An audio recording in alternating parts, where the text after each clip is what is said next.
Do any of you here, are you like people watchers? Anybody people watchers? Okay, for those of you who don't know what people watchers are, they're people that watch people. I really feel clarity has descended upon the house this morning. I love watching people because I really, really like people. I'm an extrovert. So don't ever invite me round to your home. And if you do, don't say make yourself at home. Because I will. I'll rummage through your cupboards and everything. I really will. But I love people, and if I could pray one thing for the church, it'd be God, give us not just a greater love for you, but a greater love for people as well.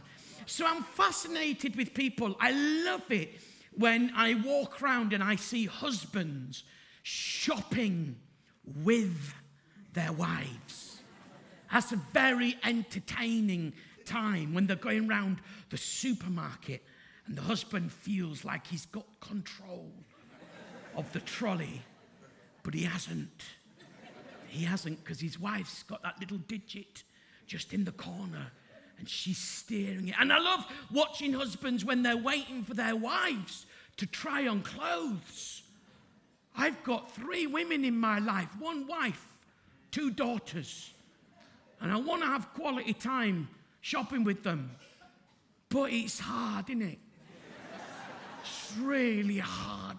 So I love watching the dynamic. I spend my time, I do about 30,000 miles a year on the motorways and roads of England and around the place. And when I'm stuck in traffic, I love watching people in their cars. But it can get you into a spot of bother when you're people watching and they turn round and see you watching them.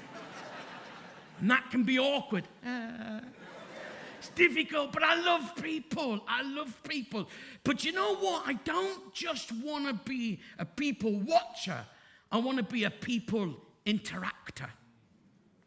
I want to be a people interactor. I love interacting with people. We all need interaction. Even you introverts. You need it. Just for less time. And maybe a bit more deep. And then you need to go lie down in a darkened room for a little while afterwards. You get me? But you still need that interaction with people. And I am so glad that my God wasn't a people watcher. I'm so glad that he didn't gaze at a distance and stay disconnected from humanity. That he was a people interactor. That he didn't stay remote and distant. And I don't know where you are this morning in your journey of faith. It might be that you're a committed Jesus follower. It might be that you're here this morning because one of your friends is going to be baptized and you're a little bit freaked out. And you're a little bit thinking, God, it's a bit lively here. Don't know what to cope with it. I don't know what to do. It's all alien. It's maybe not what you've experienced, but it's because there's an excitement in this place because we've discovered that God's a people interactor.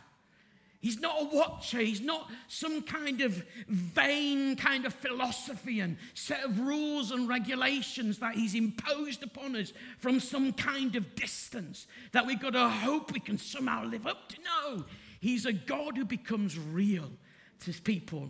And followers of Jesus are about people who've experienced God interacting with them in their lives. And I'd like to explore in the time that I have available this morning just some thoughts about what that might mean for those of us who already follow Jesus, but what that might mean for those of you here today who are not kind of sure about it, or maybe you're exploring. So to help us do that, I'm just going to read a bunch of sentences from the best place to go for all matters of life and faith, and that's the Bible. So for those of you who are familiar with the Bible, you'll understand what I mean if I say turn to John chapter 4, 1 to 10. But for those of you who are not familiar, let me just read these words to you, and then I'm going to make a few comments, and then I'm going to hand back over, and we're going to watch and celebrate the baptisms that are going to take place. It says this: the Pharisees heard that Jesus was gaining and baptizing more disciples than John, although In fact, it was not Jesus who baptized, but his disciples. Now, when the Lord learned of this, he left Judea and went back once more to Galilee. Now, he had to go through Samaria, so he came to a town in Samaria called Sychar, near the plot of ground Jacob had given to his son Joseph. Jacob's well was there, and Jesus, tired as he was from the journey, sat down by the well. It was about the 6th hour. When a Samaritan woman came to draw water, Jesus said to her, "Will you give me a drink?" His disciples had gone into town to buy food. The Samaritan woman said to him, "You are a Jew and I'm a Samaritan woman. How can you ask me for a drink?" For Jews do not associate with Samaritans. Jesus answered her, "If you knew the gift of God and who it is that asks you for a drink, you would have asked him and he would have given you living water."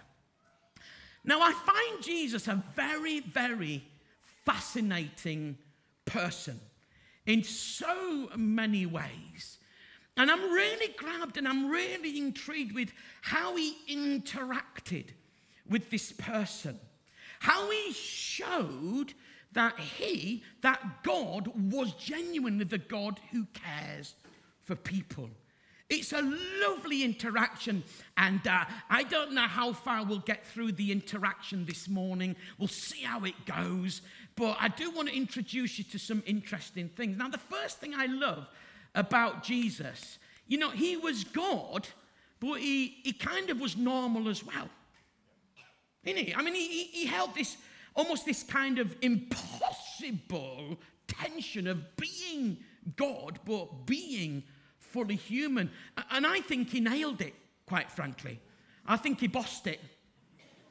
I do. I mean, I couldn't do it, but I think he absolutely smashed it when it came to being God and being human. Just come with me to this passage. I'm going to show you something that I think is really fascinating. To help me launch that, I've got to tell you this story. Now, I don't know whether this story is true or false. I hope it's true. Okay, I hope it's true. So there's this young married couple who'd moved to a new area because the gentleman had got some promotion. And they moved to a part of town that they could only dream of living in their wildest dreams. They never thought that they'd be able to do that. But he got this promotion. They moved to this part of town. And have you ever found yourself in an environment when a conversation's happening and quite frankly, you haven't got a clue what's being spoken about? Some of you are probably thinking, yes, right now. But they were in one of these moments and the conversation ebbed and flowed. They'd invited to this dinner party. They were in a social environment they weren't used to. And the lady of the house, the story says, she went out and bought a new dress. And the husband, he kind of just wore what he always wore, quite frankly. Maybe ironed it a little bit. And they're in the kind of social interaction. And the conversation is ebbing and flowing and flowing and ebbing. And it got on to a number of things that the lady didn't have a clue about. And somebody said, "Oh, Mozart." Now, you and I know Mozart as a classical music composer. She hadn't a clue. So he got Mozart, and people were saying how amazing was. She said, because her confidence was growing now, she'd moved beyond just laughing when other people laughed, and shaking her head when other people shook their head, and nodding her head when other people nodded theirs, thus faking knowledge. She'd moved beyond that, and she had a whole new confidence. Mozart, she said, what an amazing chap. Do you know, I saw him just the other day on the number 8 bus to Leicester Square. Well, the husband gave the wife one of those glares that I affectionately called the spousal glare. It's a very simple glare. It looks like this. And it's normally followed by this, which basically means we're going. Wheels screamed, door slammed. They arrived at home. They got into the sitting room. "What?" said the wife. Mozart, you saw him just the other day on the number 8 bus to Leicester Square. I mean, everybody knows the number 8 bus doesn't go to Leicester Square. Now, I did check out those facts with Scott after the first time I used this story, and we were sure that is factually correct. Listen, what I love about Jesus, he didn't try to be somebody else. This lady was trying to fit in to something, to be something else. Jesus had never tried to be something else. He was very comfortable with who he was. He left heaven, he rocked up to our planet, and the Bible tells us he lived amongst us. He just lived out his life. And when I see this passage, I think it's remarkable. It says that Jesus, and I think it's really interesting that the Bible picks up on this. It says that Jesus, tired as he was from the journey, sat down. Do you ever feel a bit tired from the journey of life? Might be that some of you are here today and you're tired from the journey of life. What's really fascinating is it says Jesus sat down, tired as he was from the journey of life. Now we know he was hungry, for the disciples had gone to buy food. We know he was thirsty because he asked the lady for a drink. So he was tired, he was hungry, and he was thirsty. Now, if that was me, I would add another little word on there that we use up north where I'm from called ratty. I'm not good when I'm tired. Anybody else not good when they're tired? I'm not good when I'm hungry. Anybody else not good when I'm hungry? When I'm hungry, when you're hungry? I'm not good when I'm thirsty. Anybody else not good when they're thirsty? Anybody terrible when they're hungry, thirsty, and tired? Anybody get ratty? Hangry is one of the words, isn't it? And I love this because Jesus, this was God, but he was human. I don't know what you think about when you think about God, for those of you who may be fairly new to all this faith. But what I've discovered about God is not only does he stay distant, but he's real. He's approachable. Don't you have ever met people that you just think you can't approach? God's very approachable. He took the initiative in coming down to planet Earth. He approached us first, that we can approach him, so that we can come to him. And the reason these lovely folks are saying, I'm going to be baptized, and I love all the different stories. And again, even like in the first service, different stories. Again, it's amazing.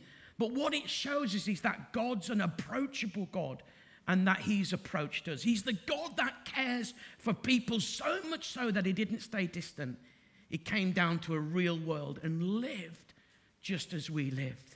He's the God that identifies with us and that we can identify with him. He was tired, he was hungry, and he was thirsty.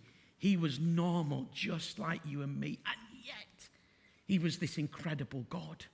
But he didn't stay distant. He identifies. For those who are followers of Jesus, it's so important that we're normal, that we don't try to be something that we're not. That would be true to who we are, that we don't hide our faith, but we don't ram it down people's throats either. But let's be who we are. Let's be true to who we are. Don't hold back. Don't hide your faith. Be true to who you are. My encouragement to those who are taking a stand in the waters of baptism is stay true to who you are. So he was normal. But then what I also like about Jesus, he was present. There's so many times, in fact, if you do a statistical analysis, most of the time that Jesus spent with human beings was to people that weren't his followers. If you take the 12 followers of Jesus out and then look at all the rest of the time, most of the time he spent with people that weren't his followers, and it was in some kind of social context, in a home over a meal. He knew how to be present with people. Did you know you, should you desire, can become a card-carrying member of the National Prune Juice Association? Did you know that? Did you know that you can receive the Barbed Wire Collector magazine? It's published every month, should you want to know, in Texas, America. And each company around the world that produces barbed wire produces its own unique design. And wire enthusiasts, they even have their own name.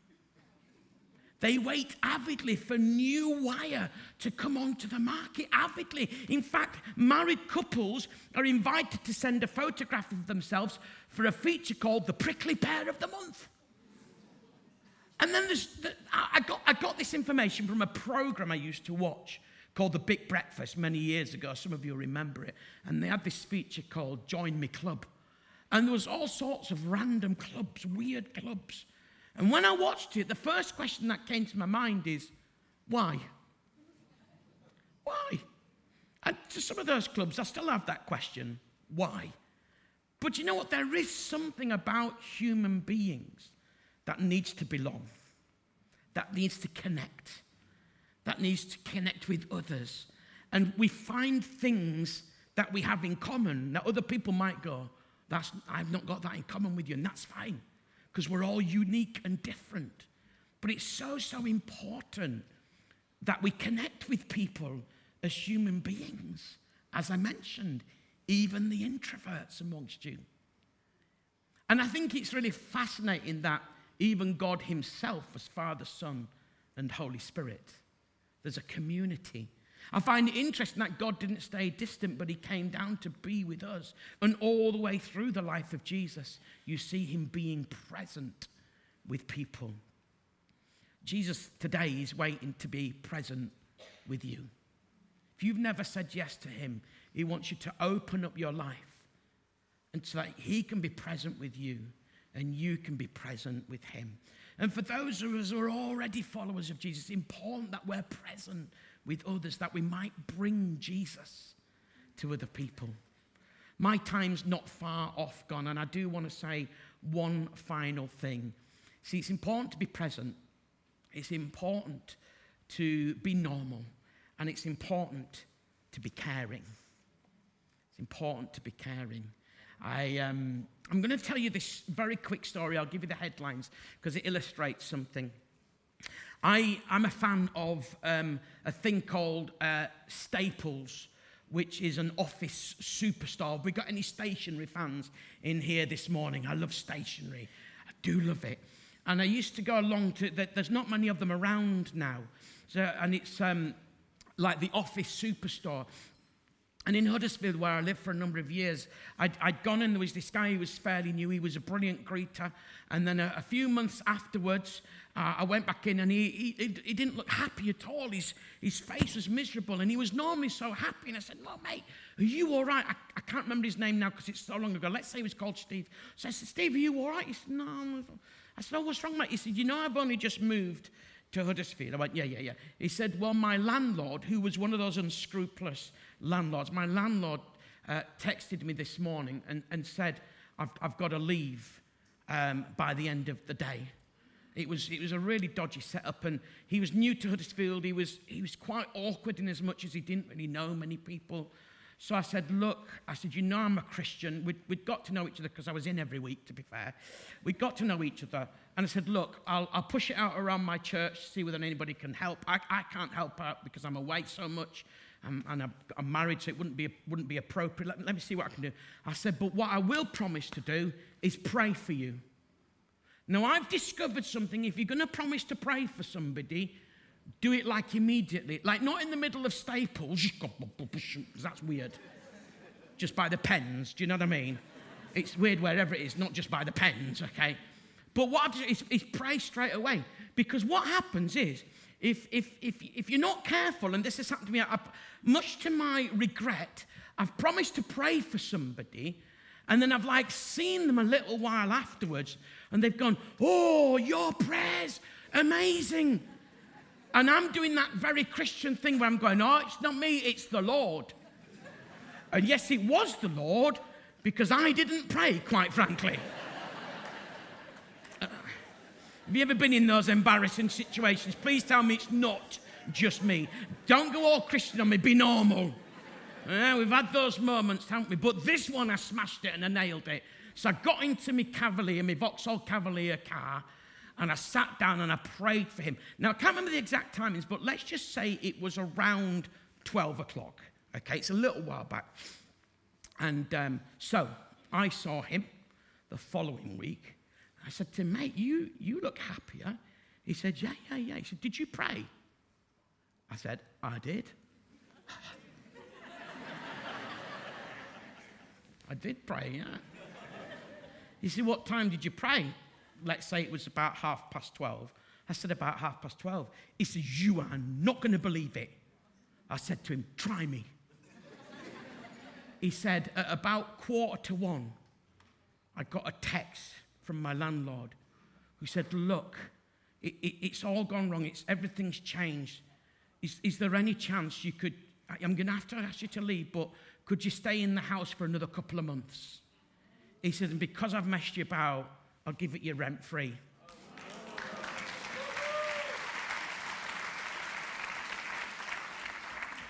How easy was that to show that I care?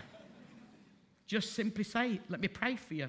Sometimes I think when we think about caring, we think it's got to be these massive things. And I've just discovered sometimes showing that you care can be the easiest and simplest thing. Like when I pull my neighbour's bin in, they're blown away that I'm just not thinking about myself. And when I've prayed for lots of people. And so to land what I want to say to you this morning, God is the God who cares for people. And what's really fascinating, even simply by asking this lady for a drink, it showed that he cares. I haven't got time to dig in and unpack and explore and explode for you this morning as to why that was. But in that simple act of him asking a lady who he shouldn't even be interacting with, according to cultural law and tradition, shouldn't even be interacting. But isn't this fascinating that before he did something for her, he said, can you do something for me? And the power wrapped up in that request showed that Jesus overcame the divide of cultures, and the divide of sexes, the divide of historical culture and practices. He really, really is the God who cares for people. He came to be with us. He was normal, he was present, he was caring. Maybe for those of us who are followers of Jesus, we might show that we are the people that care for people by being normal, by being present, by being caring.